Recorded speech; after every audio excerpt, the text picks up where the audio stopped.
we start with the monster 3 or the fact that they almost blew the game? Unbelievable, man. Let's talk about the fourth quarter in general. Let's get into Look, it. I'm gonna say this.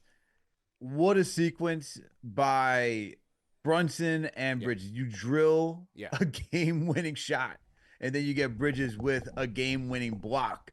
So, with that, what a way to close it out after looking like this was going to go south real quick. Yeah. Right? This would have been in the reverse game of what we had against the Chicago Bulls. First of all, there's just so many things to talk about. I just want to say congratulations to the Knicks on not defeating one, but two teams tonight.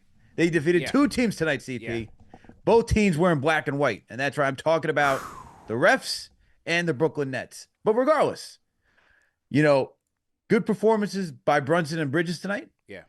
They made the plays that mattered most when it came down to it.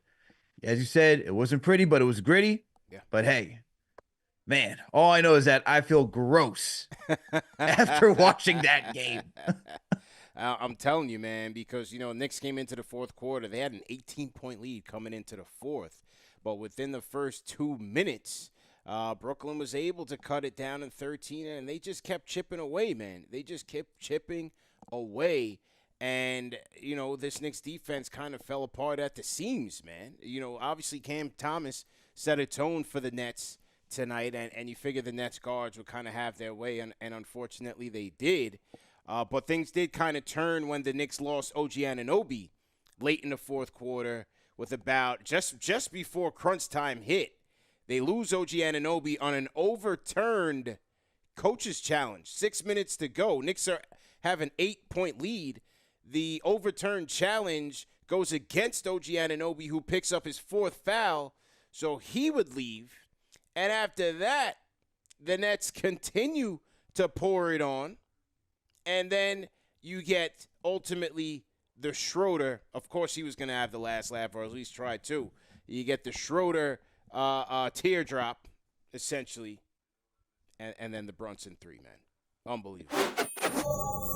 How about the Brunson with the stones? A ballsy 3, elbow 3 to win the game, man. What'd you think about that shot? Because it felt like it was one of those shots where, because, his profile has changed within the fan base. Well, now they're nitpicking everything.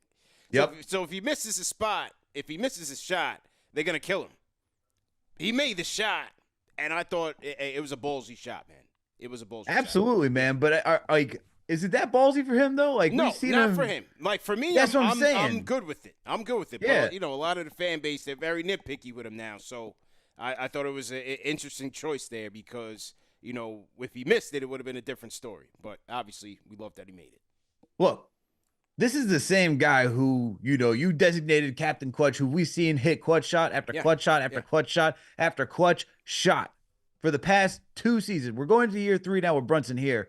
Even when we had the discussion, JD and myself, after the last postgame against the Chicago Bulls, and we should have had Cat shoot it. I get you. Man was tired. Man just, banged knees with Zach LaVine. Yeah. So it's like, are you really going to put the ball in the hands of somebody who's exhausted at this point? Or are you going to put the ball in the hands of somebody who is routinely come up big for you in big moments time after time again? And that's why they went back to him tonight, man. And guess what? He got redemption.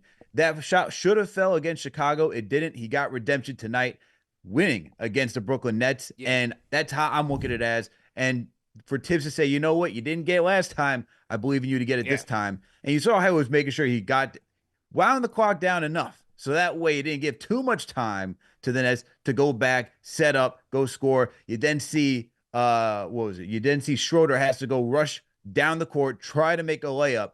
And then you got Bridges right there, man. But I'm going with Brunson to take the final shot all the time, man. Like, Cat's doing a phenomenal job. Don't get me wrong. I think you can mix both of them in there to take a shot. Obviously, Cat didn't play tonight. Yeah. But I'm very confident when it comes to Jalen Brunson taking the last shot. To me, I know it took a lot of stones to take that one. Yeah. But at the end of the day, he's used to it, man. That's a guy who's got ice in his veins. Well, on a night like tonight when you had no Karl Anthony Towns and OG Anunoby fouling out of the game, it was good to see Brunson just be Brunson tonight. because, you know, a lot of the shots that you're used to seeing him take and dominate with over the past 2 seasons, it's been a little bit up and down this year, even though the numbers don't say so. Just looking at him in certain game situations and certain shots that he would normally make, sometimes they're just a little bit awry. And, you know, last night or the last loss against the Bulls, prime example, that shot literally going in and out. So it was good to see him really just get back into his bag. He was really into his arsenal tonight, 12 of 20 from the field. And with the 37 points, like I said, you're missing 2 of your starters. They needed Jalen Brunson to be Captain Clutch tonight, and that's exactly what he gave them, especially when, you know, Jordy Fernandez went with the length again. Finney Smith, Zaire Williams, you know, those are not easy for Jalen Brunson to deal with. So I thought he rose up to the challenge and really delivered for this team and saved them from a potentially embarrassing night. Oof. It would have been tough to watch this one and like even come on the show. Would have been here regardless. Yeah. But to as you mentioned, 22 points a 22-point lead. The fact that it got even this close, and look, the Nets did what they needed to do. They were able to slow down the clock. They were able to get to the free throw line. Yeah. Cut the lead, man. And that's, you know, that benefited them, that worked to their favor. But man, thank God for Brunson, man, and Bridges tonight. Yeah. Both teams did get to the free throw line 28 times. So you're right. It did seem like, especially in the fourth, that I felt like the Nets were able to stop the clock a ton. We got to see if you're able to check the free throw discrepancy by quarter. I'd love to see how much the Nets had in the fourth, because it just seems like every time they were able to get to the line, they were able to stop the clock, especially in the fourth quarter. So let's check that out. Got it for you right now. Yep. So fourth quarter, you had 11 free throws attempted for the Brooklyn Nets, and you had 6 for the New York Knicks. Okay, there you go. There you go. It was a next man up mentality, Al, and who looked no further because tonight, you know, there are a lot of storylines. Mikal Bridges coming back and playing against his old team, NBA Cup, Battle of New York. But this was about the Hukporti Hive, Al. Hukporti Hive was their night tonight. It was their night for Huckamania, the Incredible Huck. We're going to let the people decide on the nickname. But Ariel Hukporti, Al, 7 points, 4 blocks, including a signature Madison Square Garden slam off a Jalen Brunson pass. He brought the energy, man.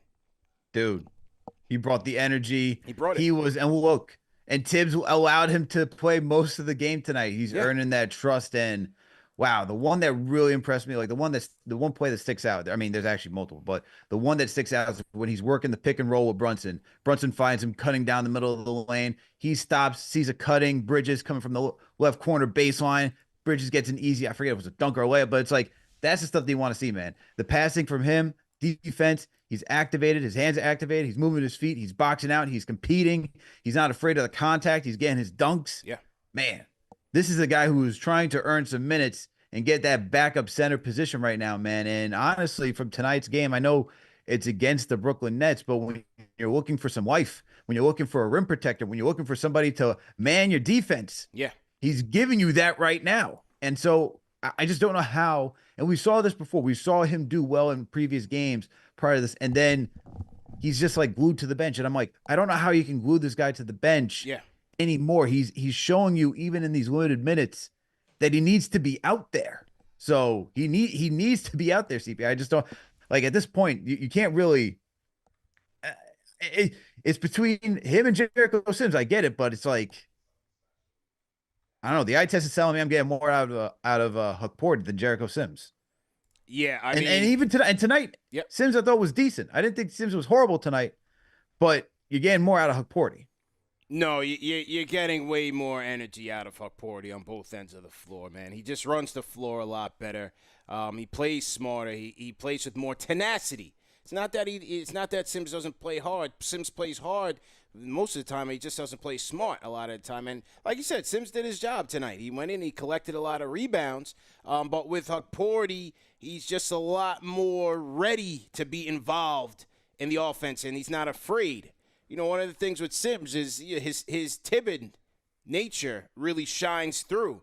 And when he gets the offensive rebound and he's always looking to kick it out, you're playing 4-on-5. You're playing 5-on-4 offensively.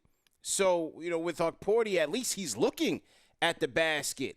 And it's not to say that he's just going to take it and just out of the flow of the offense. No, he's looking to generate offense. He's looking to make that pass, play his role. But if option A is cut off or option B is cut off, he's looking at the basket to make a play. That's how you got to get involved there. So overall, man, he was just great. The 4 blocks was intense. They had him switched out on the Nets guards. I thought he did the best he could there, guarding out on the perimeter. Offensively, playing the pick and roll well. He had a very strong second quarter, man. He had a couple of block shots. He had the pass to Bridges off the short roll. The Bridges. How about that dunk on Ben Simmons? Yeah. Oh, yeah. The dunk on Ben Simmons was beautiful. Obviously, we love to see that. We love to see Ben Simmons get dunked on. So that was good. Found the cutting Mikal Bridges, cutting baseline out of the short roll. I thought that was a good play by him as well. So overall, man, just a good night for Hukporti, man. Let the fans think about something for sure. Absolutely. Do you think Tibs? What do you think Tibs does here, man? Yeah. Because this is like the second time that we've now seen Tibs, say, you know what, Jericho? Jericho got 18 minutes tonight. Yeah. Porty got 30. 30. Not too long ago when Jericho got 9 and then Hukporti got the remainder. Yeah. Even when Cat was healthy. So it's like, what's the move for Tom Thibodeau at this point? I feel like this is telling, but then we've seen him say, I'm going to give Jericho Sims another chance. And we know that Tibbs is like a fan of Jericho Sims as well. Yeah, I was surprised because the time when they did bring Hukporti in and gave him an extended look, which was early in the season, like the first week of the season. I believe that was the Cavs game, if I'm not mistaken.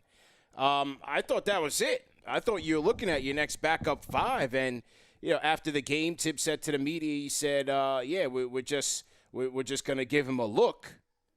And he was pretty serious because after that, he didn't get back in the game. He logged a couple of DMPs before he got back in there.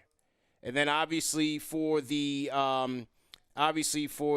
Pacer game, a lot of the fan base were looking for him there, but he didn't get in. But tonight he did a lot with his opportunity, man. He did a fantastic job, and there's no question that has to be weighing on Tibbs in terms of the rotations going forward. The guy was tenacious tonight, man. Tenacious is a perfect word to describe Hukporti's play tonight. Yeah. So. Good job by, what do you guys think? We're going to do a poll in the chat. TM, if you're in the chat, let's do the poll. Huckamania, Hukporti. Incredible Huck. We're gonna take some calls and also have a vote. Huck Hogan. Yeah. Well, that's a Huckamania, Al. Look, yeah. I'm just giving you another. I'm just giving you another one. Yeah, I know, man. You're a young whippersnapper, man. That was a little before your time. That was a little before your time. You know what I'm saying? Okay. That was a little before. Our guy Carlo's in the building. Carlo, how you feeling, man? It's Huckamania, bro. Huckamania. Okay. There you go. I'm voting Huckamania on the poll. There we go. Shout out to you, Carlo, man. Can you put the Hulk Hogan theme song next time? No. It wouldn't be worth the copyright, but yeah, I get where you're going. I get where you're going, man. Yeah. Anyway, great Carjack Knicks win. I have a few takes for this game, if you don't mind. We have to put some respect on our captain, because some fans are saying that JB had some off nights in this last few games, but I don't consider it as struggling, as some would say. He's just embracing his new role as a facilitator rather than as the number one option, since we have too many scoring options right now as compared to last year's lineup. So as you can see, most of his turnovers are from passes, and his shooting less. That's why his numbers appears down. But look at his demeanor. He can turn it on anytime he wants to, especially during crunch time. Like Exhibit A, the last few minutes of the Bulls game and Exhibit B tonight's game versus the Swamp Dragons. Mm-hmm. So, and number two, they have to put Hukporti in the rotation. Yeah. He has a better all-around game than Sims, in my opinion. He has that dog mentality, Yeah. and he's attacking the basket more than Sims. And number three, OG is flawless in this game until the refs gave us some bad calls. He's just dumping the ball in the basket like it was nothing. Like, Mm-hmm. it's just smooth and majestic to look at. And lastly, Campaign is starting to look like Elfrid Payton right now. He should not. We should not put him in the final minutes of the game. He has too many Yo. ill-advised shots for me, right? Yeah, So that's that all I one have in to the say. fourth, man. I felt like that one in the fourth almost cost us the game. You know It what I'm did. talking about? He It should have held did. the ball. That's what I'm Yeah. saying. It's Cam, man. It's Cam. I just feel like he's a perfect Nick. It's He's Elfrid Payton right now. yeah. I honestly And no, that's he's all. nowhere near because he'll take a three and he can hit him. In this game, especially when you had that drag in the second quarter, you almost needed campaign chucks to keep the action flowing, man. I was looking around the court like somebody give it a campaign so he could take a shot. That He second hit it- quarter he- was he did hit bad. it, and he did hit a big three in Yes. the second half. You're like, oh wow, that's what we needed right now. Yeah, he did. He definitely did, man. But he's one of those guys, man. Campaign giveth and he taketh away. But definitely in that cardiac fourth quarter, I said, "Oh man, he's holding on to the ball. He's chuck. Oh, it was bad, man." Cam Chuck Payne. Cam Chuck Payne.